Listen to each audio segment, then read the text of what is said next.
हिंदू नेताओं को मारने की, उनकी हत्या करने की साजिश का बड़ा खुलासा हुआ है और साजिश करने वाले मौलाना को पुलिस ने कर लिया है गिरफ्तार। पुलिस ने सूरत से मौलाना अबू बकर को गिरफ्तार किया है। ऑनलाइन लूडो गेम से पाकिस्तान ये मौलाना चैट करता था, यह भी पता चला है। हथियार मंगवाने के लिए कई देशों से संपर्क किया गया। मौलाना के निशाने पर थे कई बड़े हिंदू नेता और तमाम सबूतों के आधार पर अब मौलाना को गिरफ्तार कर लिया गया है। लूडो कोड वर्ड डिकोड किया गया और जानकारी यह मिली कि पाकिस्तान के भी कई लोगों से यह शख्स संपर्क में था और हथियारों की डिलीवरी को लेकर भी कुछ बातें हुई हैं, कुछ चैट्स सामने आई।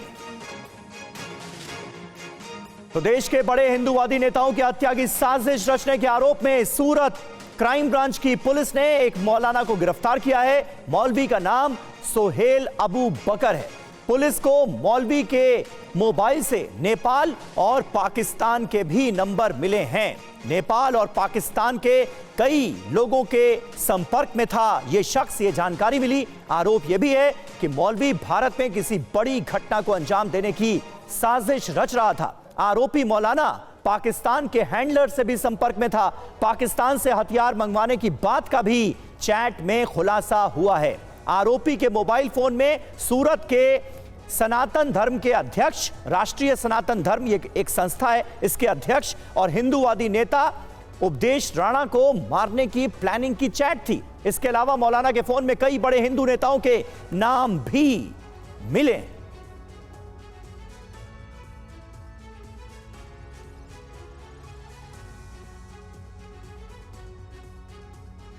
तो देखिए, इस मौलाना अबू बकर के खिलाफ कई तरह के सबूत सामने आए हैं जिसके आधार पर अब उसको कर लिया गया है गिरफ्तार। सूरत पुलिस ने गिरफ्तारी की है मौलाना की। और जिस चैट का थोड़ी देर पहले हम जिक्र कर रहे थे, वो चैट देखिए हम आपके सामने रख रहे हैं। किस तरह की बातचीत हुई है। आप आलिम होते हुए भी गुस्ताखे रसूल जिंदा हैं, कुछ कर नहीं पा रहा हूं, ये शख्स कहता है। आप हमला करो, रमजान बाद बात करते हैं। जवाब दिया जाता है, मौलाना हूं, अरे मजबूर हूं, डॉगर हथियार दिलाएगा इंशाअल्लाह, मुझे लेनी तो है एक गन। इस तरह की बातचीत देखिए हुई है। रमजान बाद बात करते हैं, ओके, सबसे पहले देखेंगे, टारगेट पर रखो, इस तरह के निर्देश दिए जा रहे हैं। मिल जाएगा, जोड़ो मुझे लेनी तो है एक गन 9mm वाली, लूडो पर आओ भाई। ये एक लूडो गेम के जरिए ये सारी चैट्स हो रही थी जिन्हें पुलिस ने रिकवर कर लिया है। ये देखिए, बाद में बताते हैं उनसे बात करके, पैसों के लिए कुछ भी करेंगे, ओके, आप कॉल कभी भी कर सकते हैं जल्दी। इस तरह की बातचीत हुई है और तमाम सबूत सामने आने के बाद पुलिस ने इस शख्स को गिरफ्तार किया है। मुझे आपके साथ आना है, तब क्या करना है, अभी जो अगला काम होगा तब करेंगे। आपको आपके ग्रुप में आना तो है, क्या करूं, तुम्हें हमारे बंदे से मिलना होगा पंजाब आकर। ये जो चैट है ये रिकवर की गई है और इस चैट में किसी बड़ी साजिश का इशारा साफ तौर पर मिल रहा है। और इस पूरे मामले में पुलिस ने अब मौलाना अबू बकर को हिरासत में ले लिया है, उसको गिरफ्तार कर लिया है। रौनक हमारे संवाददाता इस वक्त सूरत से हमारे साथ लाइव मौजूद हैं। रौनक, सबसे पहले मैं आपसे जानना चाहूंगा, कई अहम चैट्स, कई अहम सबूत पुलिस के हाथ लगे जिसके आधार पर अब मौलाना को गिरफ्तार कर लिया गया है, और क्या पता चल पाया है? कई हिंदूवादी नेताओं के नाम सामने आ रहे हैं जो कि इस साजिश का शिकार बनाए जाने वाले थे, लेकिन उससे पहले यह शख्स धरा गया।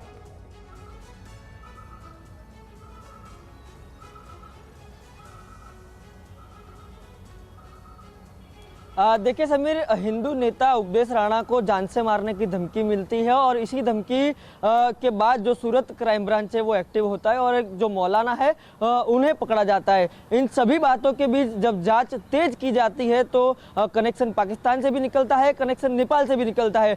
बिल्कुल जिस तरह से पाकिस्तान से गन मंगवाने की बात हो या फिर टारगेट किलिंग की बात हो, जिस तरह से सूरत पुलिस आयुक्त ने अभी जानकारी दी उस मुताबिक टारगेट किलिंग की जो बात थी वो की जा रही थी। उपदेश राणा जो कि हिंदू नेता है, उन्हें जान से मारने की धमकी दी जा रही थी। इससे पहले कि टी राजा सिंह और नुपुर शर्मा को जो धमकी दी गई थी, वो आरोपी के साथ भी ये जो मौलाना है उनकी बातचीत है वो डिकोड की गई है। किस तरह से कोडवर्ड में बात की जाती थी, सूरत क्राइम ब्रांच अभी भी इसकी तफ्तीश कर रहा है। लेकिन सबसे बड़ी बात जो सूरत पुलिस आयुक्त बता रहे थे कि टारगेट किलिंग इनका सबसे बड़ा जो एक नेटवर्क था, उन्हें यहाँ पर ध्वस्त कर दिया गया है कि सबसे बड़ी कोई घटना घटे भारत में उससे पहले इन लोगों को पकड़ लिया गया है। मौलाना के साथ साथ और कौन इस साजिश में शामिल था, उनकी तफ्तीश अभी भी जारी है। लेकिन सबसे बड़ी कामयाबी अभी सूरत क्राइम ब्रांच को मिली है। इस प्रकार से धमकी देने के बाद मौलाना को सूरत से पकड़ा गया है और जो भी उनकी मोबाइल चैट थी, जिस तरह से कोडिंग में वो लोग बात करते थे, इन सभी को अभी डिकोड किया जा रहा है। नुपुर शर्मा, टी राजा सिंह और उपदेश राणा के अलावा और कौन कौन हिंदू नेता थे, इसकी भी तलाश अभी की जा रही थी। कहां ठीक है सूरत, नजर बनाए रखिए आप। और इसके बारे में जानकारी यही है, धागे की फैक्ट्री में मैनेजर के तौर पर काम करता था। अब इसका पूरा कच्चा चिट्ठा वो खंगाला जा रहा है और पुलिस इस पूरे मामले की कर रही है पड़ताल कि कहीं और लोग भी तो इस साजिश में शामिल नहीं थे, ये पता लगाया जा रहा है। और इस पूरे मामले पर सूरत के पुलिस कमिश्नर अनुपम सिंह गहलोत क्या कह रहे हैं, आइए सुनते हैं। ऐसी इंफॉर्मेशन थी कि एक व्यक्ति है जिसकी हिलचाल कुछ इंटरनेशनल टाइप की है, तो उसको वॉच में थे, ये चौक बाजार एरिया है सूरत सिटी में, वहां से इसको पकड़ा, जो डिटेन किया। उसके बाद तुरंत इसके मोबाइल वगैरह सब चेक किया गया, तो उसके बाद बहुत सारी ऐसी चीज़ें निकली मोबाइल से जिसके अंदर ये पाकिस्तान के कुछ लोगों के साथ, नेपाल के कुछ लोगों के साथ ये कंटिन्यूसली चैटिंग करता था और सोशल मीडिया के अलग अलग ऐप के द्वारा ये बातें करता था। और आइए खबरों में आगे बढ़ते हैं। हमले के बाद पुंछ में आतंकियों की तलाश तेज कर दी गई है। हमले के बाद भारतीय सेना और पुलिस की टुकड़ियां घटना स्थल पर मौजूद हैं। राष्ट्रीय राइफल्स यूनिट की लोकल यूनिट ने भी इलाके में घेराबंदी कर ली है। तलाशी अभियान शुरू कर दिया गया है। तो सेना और पुलिस का यह ज्वाइंट ऑपरेशन है। कुल मिलाकर यह बात बिल्कुल तय है कि बचेंगे नहीं देश के दुश्मन जिन्होंने ये कायराना हमला करने की कोशिश की है। एक जवान की शहादत हुई है। हमारे संवाददाता अंकित भट्ट इस वक्त हमारे साथ लाइव मौजूद हैं। अंकित, क्या इस वक्त चल रहा है ग्राउंड पर और किस तरह के सर्च ऑपरेशन को इस वक्त अंजाम दिया जा रहा है? कुछ डिटेल्स आप शेयर कर सकते हैं?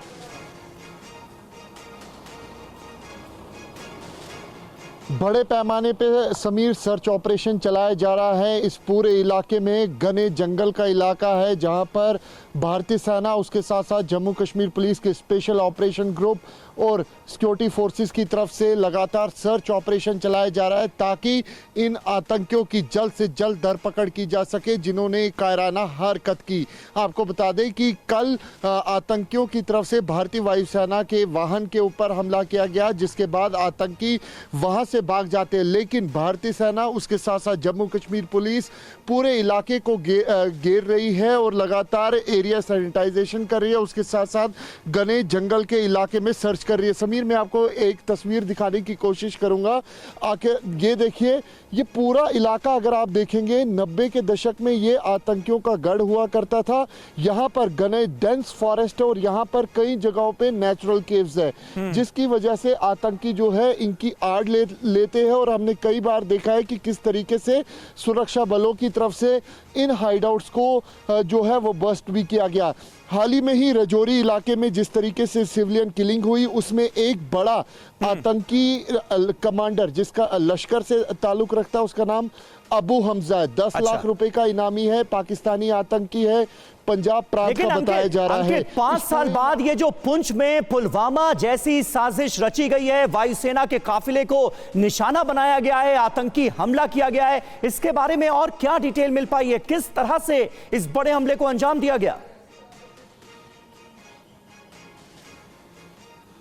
देखिए समीर, मैं आपको बता दूं कि पहली बार ऐसा हुआ है कि भारतीय वायुसेना के वाहन को हमला किया गया। इससे पहले भारतीय सेना के वाहन को हमला आतंकियों की तरफ से 2 बार किया गया था और उसमें भी भारतीय सेना के हालांकि कई जवान जो है वो शहीद हुए थे, लेकिन भारतीय सेना ने पूरे इलाके में कोऑर्डिनेट सर्च ऑपरेशन किया और कई आतंकियों को इस इलाके में ढेर किया। एक बार फिर क्योंकि चुनाव भी है जम्मू कश्मीर में, हम देख रहे हैं कि किस तरीके से लोग बढ़ चढ़ कर भी हिस्सा ले रहे हैं और ऐसे में पाकिस्तान में बैठे हुए आतंकियों के आकाओं को ये बात खल रही है कि किस तरीके से जम्मू कश्मीर पूरी तरीके से बदलता हुआ नजर आ रहा है। और यही वजह है कि राजौरी और पुंछ के इलाके में लगातार आतंकियों की घुसपैठ के साथ साथ आतंकियों से बड़े आतंकी हमले के प्रयास जो है उनको निर्देश पाकिस्तान ऑक्यूपाइड कश्मीर में बैठे हुए आतंकियों के आका दे रहे हैं।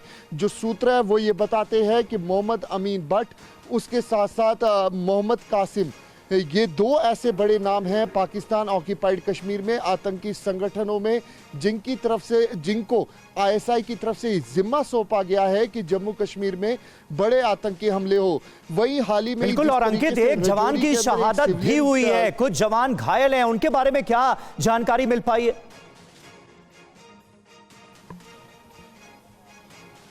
देखिए, भारतीय वायुसेना की तरफ से एक ऑफिशियल स्टेटमेंट भी निकाला गया जिसमें कहा गया कि 5 जवान इंजर्ड हुए थे। उसके बाद एक और स्टेटमेंट आया जिसमें साफ तौर पे एक जवान जो है वो किल्ड इन एक्शन है।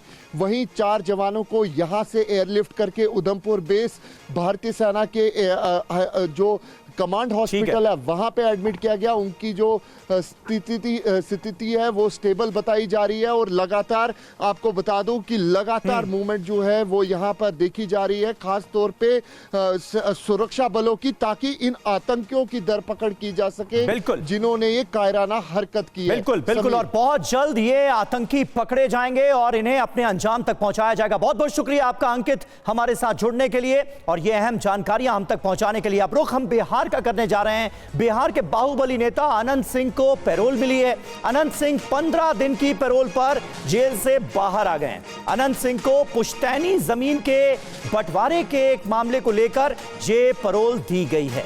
15 दिन की पैरोल पर अब जेल से बाहर रहेंगे अनंत सिंह।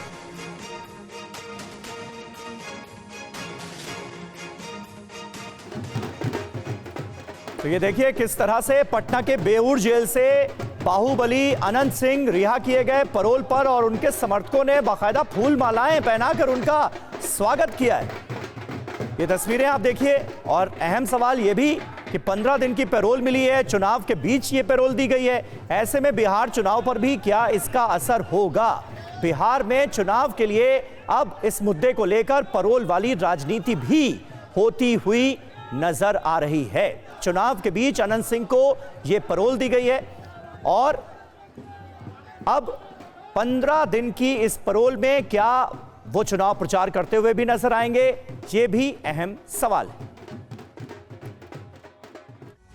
और देखिए अनंत सिंह को पैरोल मिलने पर आरजेडी ने सवाल उठाए हैं। मुंगेर चुनाव में सक्रिय करने के लिए यह पैरोल दी गई है। शक्ति सिंह यादव आरजेडी के प्रवक्ता हैं, नेता हैं, उनकी तरफ से यह कहा गया है कि मुंगेर चुनाव में अनंत सिंह को सक्रिय करने के लिए यह पैरोल दी गई है। अनंत सिंह को पैरोल मिलने पर अब राष्ट्रीय जनता दल की तरफ से सवाल उठाए गए हैं। क्या आरोप लगाया जा रहा है, सुनिए।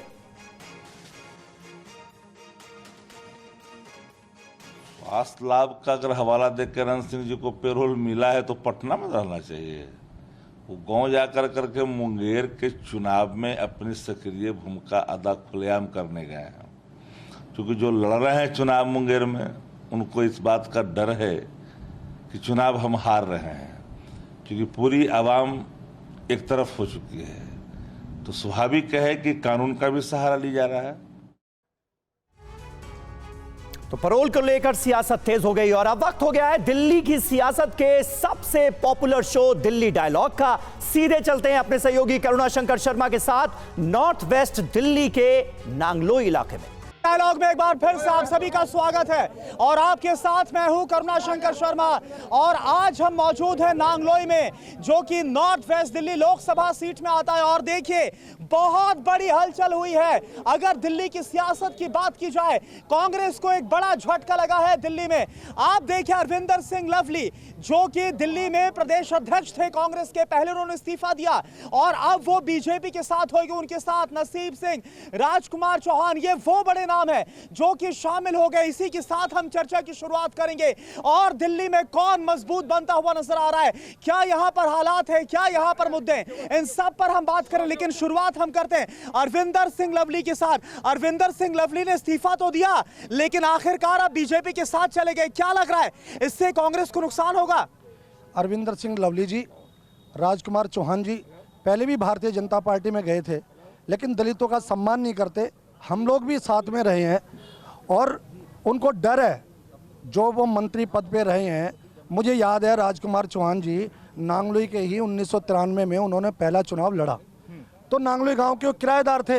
अब उनको डर लगता है सीबीआई का, ईडी का, इनकम टैक्स डिपार्टमेंट का। भाई वो तो ये बोलकर, एक सेकंड, वो ये बोलकर गए ना कि जो गठबंधन हुआ इससे उनकी नाराजगी थी। नहीं, देखो गठबंधन तो पार्टी हमने थोड़ी किया है। वो तो पार्टी लेवल पे है। हम एक कार्यकर्ता है जो पार्टी के माता पिता जो फैसला करेंगे हम उसके साथ हैं। लेकिन क्या इसका नुकसान होने वाला है क्या? कोई नुकसान नहीं जी, नहीं, कोई नुकसान नहीं है जी। भरपूर जीतेंगे हम यहाँ से और जीत के आएंगे। लेकिन एक बात बताइए ना, कांग्रेस को तो लगातार झटका मिल रहा है। अरविंदर सिंह लवली बीजेपी में गए, कल खबर आई पूरी से, वहां पर कांग्रेस की जो उम्मीदवार है उन्होंने टिकट लौटा दिया, बोला फंड के लिए पैसा तक नहीं है। इससे पहले इंदौर के उम्मीदवार ने टिकट लौटा दिया था अपना। ये गठबंधन हो गया जी। हमें ऐसे बेईमान लोग नहीं चाहिए। कौन है बेईमान? कौन है? चौहान है बेईमान है। वो लोग भ्रष्टाचार में लिप्त है, उन्हें डर है कि सीबीआई किस बात का डर है? किस बात? बेईमानी का पैसा इकट्ठा कर लिया, गरीबों को लूटने का काम किया। शाम क्यों गए थे पहले, फिर क्यों आए बीजेपी में?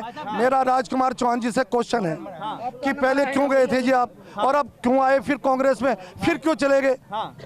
चलिए ठीक है, यहाँ भाई ये बोल रहे हैं कि डर है, सीबीआई ईडी का, इन सब का डर है। भाई साहब मैं पूछना चाहता हूं इनसे कि ये जो कांग्रेसी हैं ये मतलब ये कार्यकर्ताओं का कब सम्मान करते हैं? जब भी तो इनके जो जितने भी कार्यकर्ता हैं वो भाजपा में शामिल हो रहे हैं आकर के। डर की बात कर रहे हैं, इनसे पूछिए। ये भी 2 बार पार्षद रहे, इन्होंने कितना पैसा कमाया आप इनसे एक बार पूछिए जरा एक बारी। आप इनसे पूछा जाए इन्होंने क्या ये मुद्दा बनता हुआ नजर आ रहा है? क्या ये मुद्दा बनता नजर आ रहा है? दिल्ली के बड़े नाम, दिल्ली के बड़े चेहरे कांग्रेस के, वो बीजेपी में। एक सेकंड, नारेबाजी नहीं, बताइए, जवाब दीजिए, जवाब दे। अरविंदर सिंह लवली का, राजकुमार चौहान का बीजेपी में जाना, क्या ये मुद्दा बन रहा है? बोलिए ना। देहात में एक कहावत है, अरे आप हम नहीं बोले ना, रुकिए पहले जवाब ले लेते हैं, बोलिए। हमारे ग्रामीण देहात में एक कहावत है, सावन के अंधे को हरा ही हरा नजर आता है। जो माननीय केजरीवाल ईमानदारी कस्में खाता था वो आज prevention of money laundering act में तिहाड़ जेल में बंद है। और किस तरह का गठबंधन है ये? दिल्ली में गठबंधन करते हैं और हरियाणा में क्या है? ये बेमेल गठबंधन है। ये लोगों को क्यों है बेमेल गठबंधन? क्यों है ये राजनीति की सत्ता के लोलुपुता में मत है। अगर विकसित भारत में कोई विश्वास करता है तो मोदी जी को वो वोट करे। भ्रष्टाचार में वो विश्वास करता है तो वो किसी को ही वोट करे। अब हम नहीं बोले ना बीच में। एक सेकंड, जवाब लेते हैं, सबके पास आऊंगा, बोलिए। और ये संविधान की बात करते हैं, ये लोकतंत्र की बात करते हैं, ये कहते हैं डरो मत, डरो मत। लोकतंत्र की बात जब हो रही है, लोकतंत्र की जब बात हो रही है तो आरोप ये बीजेपी पर लगाया जा रहा है, सरकार पर, कि लोकतंत्र को खत्म करने का काम किया जा रहा है, इसलिए गठबंधन। ऐसा कुछ भी लोकतंत्र को कुछ खतरा नहीं है। कांग्रेस को खतरा है जो बार बार हर जगह जा के बढ़ते हैं। हमें इतना पता है कि नरेंद्र मोदी जी बहुमत से आ रहे हैं और ये लोग, इनकी जमानत जब्त है और उसका कुछ नहीं है। और जिसमें छतरजी, एक बात बताइए, मेरा सवाल एक बात बताइए। पहले आम आदमी पार्टी के बड़े नेताओं को जेल में डाला, खुद मुख्यमंत्री जेल के अंदर हैं, और अब कांग्रेस पार्टी के बड़े नेता बीजेपी में आ गए। विपक्ष आरोप लगा रहा है कि दोनों जो दल है दिल्ली में, कांग्रेस और आम आदमी पार्टी, इनको खत्म करने की कोशिश की जा रही है। खत्म नहीं करने जा रहे, खुद ही खत्म हो रहे हैं। खुद खत्म हो रहे हैं। मैं बोले था, मेरे पास तथ्यों के साथ काम है। ये देखिए 12 अक्टूबर 2018 को कि हमारे दिल्ली के मुख्यमंत्री केजरीवाल ने उद्घाटन किया हमारी कैंप नंबर 2। भाई साहब खड़े हुए, भाई साहब विधायक थे। मैं इनसे पूछना चाहता हूँ वो पैसा कहाँ गया, कहाँ पे पाइपलाइन डली, कहाँ पे वो पानी है, कहाँ वो सीवर लाइन है? पूछा चाहता हूँ हमारे विधायक जी से, मैं कहाँ है वो पैसा? हमारी नांगलों में पैसा है कहाँ? अब सुनिए, अभी मैं पूछना चाहता हूँ यहाँ के मेरे मुंडका के विधायक धर्मपाल लाकड़ा जी ने अभी 2 बार ये नाले का उद्घाटन किया मुंडका से 4 नंबर तक का, दोनों बार उसको खा गए। है कहाँ पैसा है कहाँ? पूछा जाता है। ठीक है, जवाब दीजिए। ये लोग विकास की बात नहीं करते, ये हिंदू मुसलमान की बात करते हैं। मैं इनसे कौन कर रहा है हिंदू मुसलमान की भारतीय बात? जनता पार्टी वाले करते हैं। ये राम को अगर ये लाए हैं तो आपको और मुझे कौन लाया है और इनको कौन लेकर आया? मैं मोदी से पूछना चाहता हूं, अगर राम को मोदी जी लाए हैं तो मोदी जी को कौन लेकर आया है? ये बताइए आप। हिंदू मुसलमान क्या हमारे मंगलसूत्र, हम क्या मर्द नहीं है? कौन ले जाएगा हमारी बहनों का मंगलसूत्र? आप क्या बोलना चाहते हैं? जो इस वक्त सियासी गहमा गहमी मची हुई है, खास तौर पर दिल्ली में, क्या बोलेंगे इसके बारे में? सर मैं यही बोलना चाहूंगा, जिसने पुलवामा अटैक पे वो करा रखा था, वो मंगलसूत्र कहाँ गए? आज तक तो उनके जिन जवानों ने शहीद हुए उनके आज तक पैसे नहीं पहुंच सके। आप उनकी बात करो ना, आप उनकी बात करें, पहले उनके मंगलसूत्र की बात करें। ठीक है, कुछ और लोगों से बात, एक सेकेंड, कुछ और लोगों से बात कर रहा हूँ।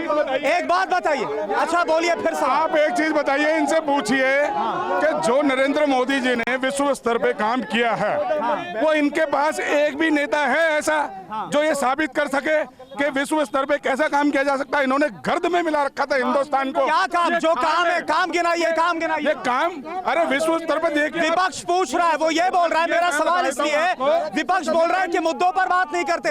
यहाँ लोग बोल रहे हैं कि भाई मुद्दों पर बात नहीं, हिंदू मुसलमान किया जा रहा है। हिंदुस्तान में नितिन गडकरी जी इतने ईमानदारी से काम किया उन्होंने, पूरे भारतवर्ष में इतनी बढ़िया बढ़िया सड़कें बनाई। इन्हों के पास था ऐसा कोई नेता? दिल्ली में जो शीला दीक्षित की सरकार थी गवर्नमेंट के टाइम पे, सबसे ज्यादा घोटाला शीला दीक्षित के राज में हुआ। कॉमनवेल्थ गेम में विपक्ष आरोप लगा रहा है, एक सेकेंड, विपक्ष आरोप लगा रहा है कि भाई बीजेपी हिंदू मुसलमान कर रही है। ऐसा देखिए, ये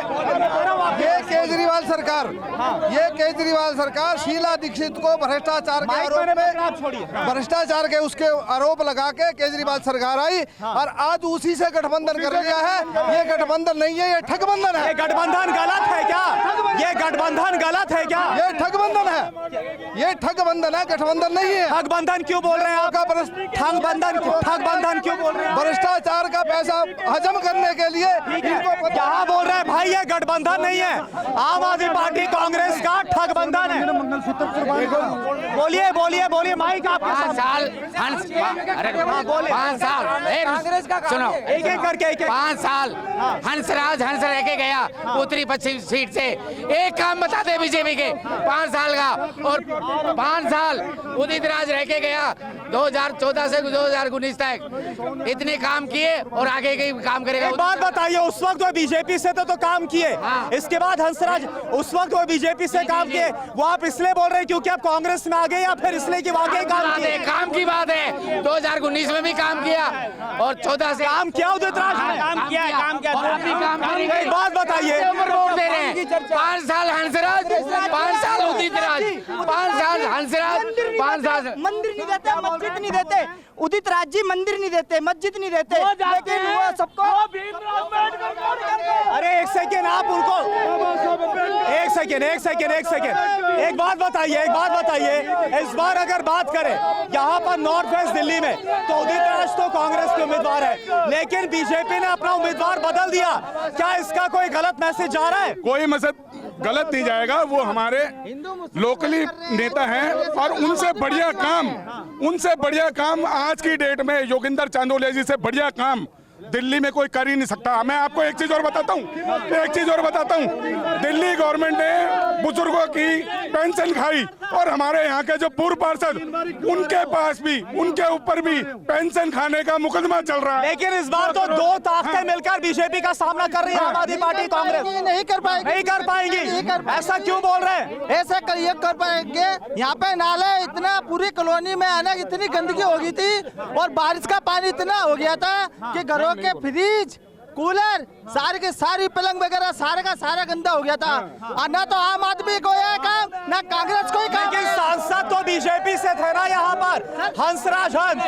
सर बीजेपी काम कर रही थी, जब नाले बंद आम आदमी ने करवा दिए, जब नाले बंद आम आदमी पार्टी ने करा दिए तो उसमें सांसद क्या करेगा बताओ? बोलिए, अब आप बोलिए। बोल रहे भाई जो आम आदमी पार्टी के पार्षद भी है, नेता है, विधायक, काम नहीं करा रहे। सोनिया गांधी जी ने अरे सवाल वहां सोनिया गांधी जी ने अपना मंगलसूत्र कुर्बान कर दिया।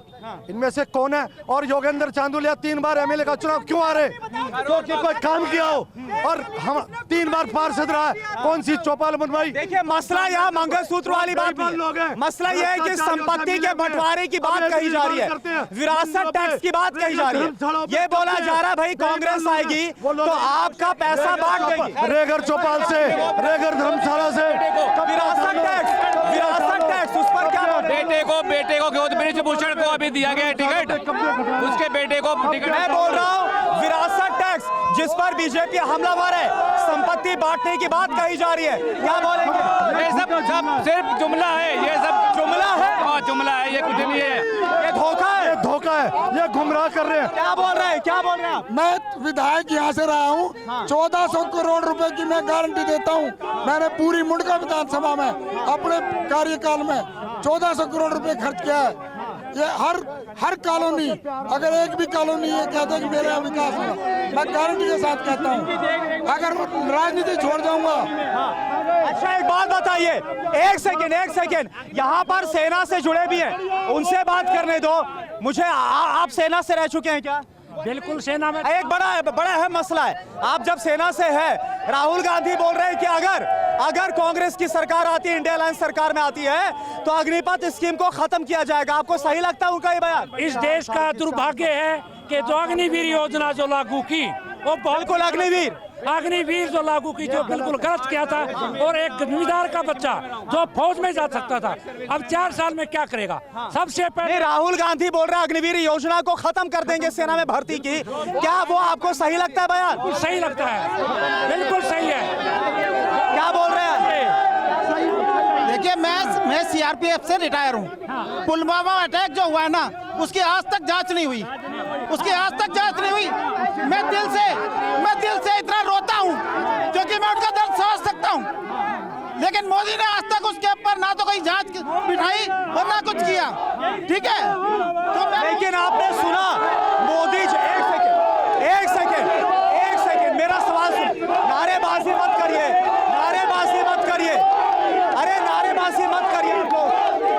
सवाल सुनिए ना, मेरा सवाल सुनिए।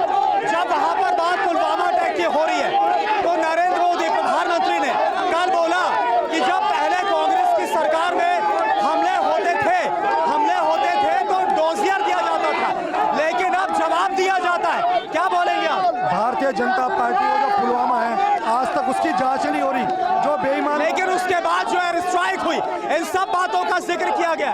देखो ये गलत कर रही है भारतीय जनता पार्टी, धोखा कर रही है राम भगवान को आगे करके, और ये धोखा दे रही है। मुसलमानों की बात करते हैं, किसमें हिम्मत है हमारी समाज के मंगल? अब आप बोलिए, आपका क्या बोलना चाहिए? मैं ये बोलना चाहता हूँ, जो 2018 में यहाँ पे पानी की लाइनों के लिए पैसा करवाया गया था, लेकिन वो लाइनें आज तक नहीं डली है। कौन है जिम्मेदार इसके लिए? ये केजरीवाल सरकार है उनके जिम्मेदार। जो सुखबीर दलाल जी ये थे भूत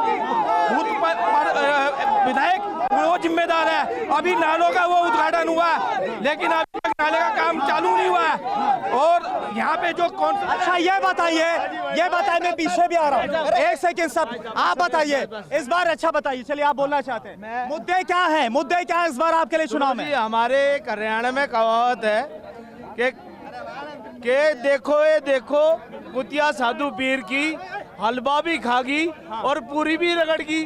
भाई यही मोदी जी है, झोला डंडी उठा के जाएंगे अब की बार। गठबंधन की सरकार जीतेगी। और ये ठीक है, ब्रेक का वक्त हो रहा है। आप क्या बोलना चाह रहे? फिर मैं ब्रेक ले रहा हूँ। देखो जी ये, अरे एक मिनट, अरे जल्दी बोलिए, ब्रेक का वक्त। ये जय कॉलोनी है, इसमें अगर किसी ने मालिकाना हक दिया तो मोदी जी ने दिया। पीएम उदय स्कीम ठीक है। तो क्या यहाँ पर चुनावी सरगर्मियां वो आपने देखी नांगलोई से? इसी के साथ आज के इस कार्यक्रम में इतना ही। नमस्कार।